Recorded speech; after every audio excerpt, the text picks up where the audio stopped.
What's cracking, people? It's your man, Cousin T, aka the Alpha Wingman, representing high-level technicians, operating globally and beyond. So listen, today I wanted to address a comment that was made on a previous video that I dropped, the one reviewing the interview that Kevin Samuels did with Nicki Minaj. Now, this doesn't necessarily have anything to do with their interview per se.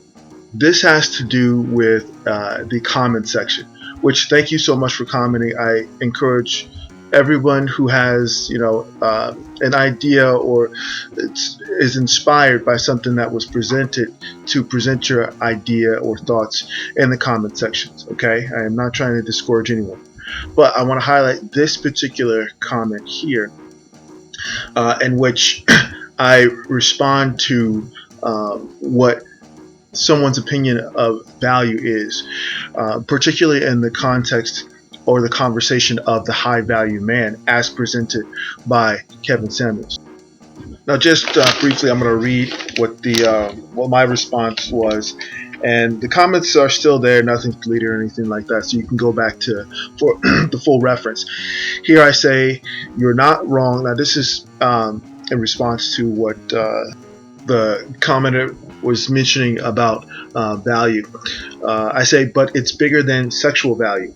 I don't qualify as a high value man by Kevin Samuels' criterion, but I know of men who certainly do. That doesn't mean that I don't have a value add to them and others.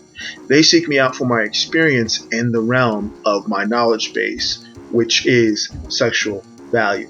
Now, what the overall understanding and takeaway from this exchange is, and what I want to bring across today, is that there's no conflict in what the understanding of value is in the space of dating, mating, and relating. Okay, and in fact, there is a clip that I'm going to play from a dating coach by the name of Todd, and I'll link the full video down below. But I think that his description of two types of value is spot on, and that's why I selected those clips to present to you today, just to give further clarity about the differences in the type of value that people bring to a space. Here we go.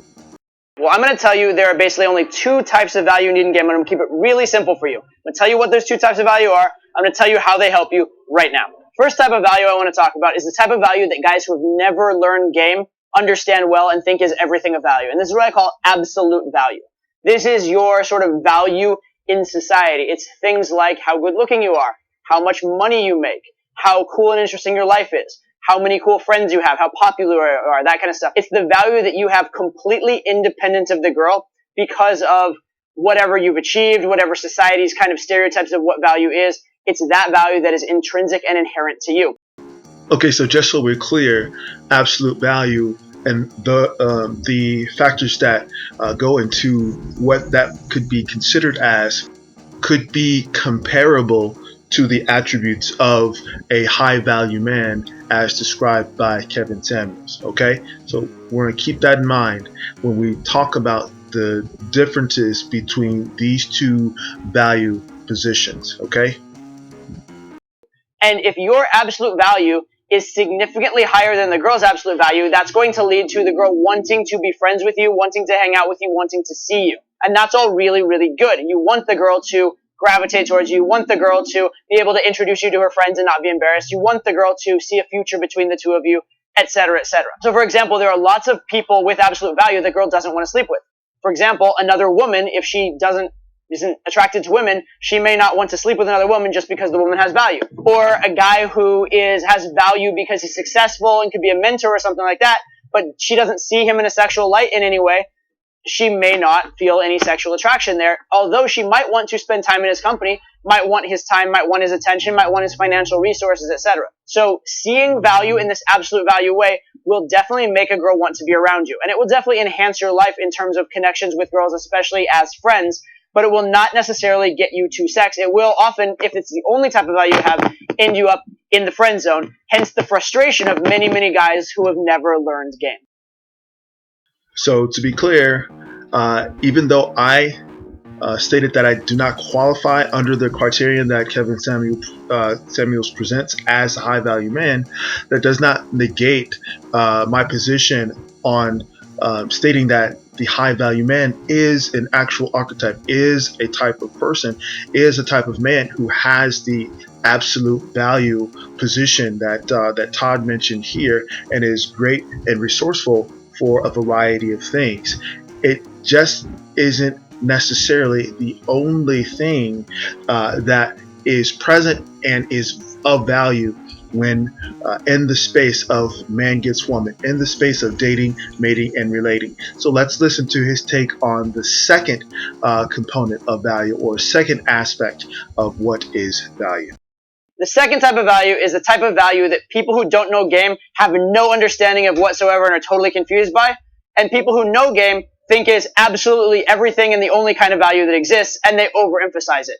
And that is relative value. It's the value that's created directly from your interaction with the girl, the types of things that are suggesting who's chasing who more, who has more value in this specific context or this specific interaction. When guys talk about negging a girl and lowering her value so that she'll talk to you, that's an idea that you're trying to lower her relative value so that you're at a higher relative value than her, right? And that's one approach to game. It's not necessarily my recommended approach to game, or it should only be a small piece of your game, but it is something that is valid and works. If you set the frame that the girl's chasing you more than you're chasing her, you're setting up a frame where your relative value is higher than hers.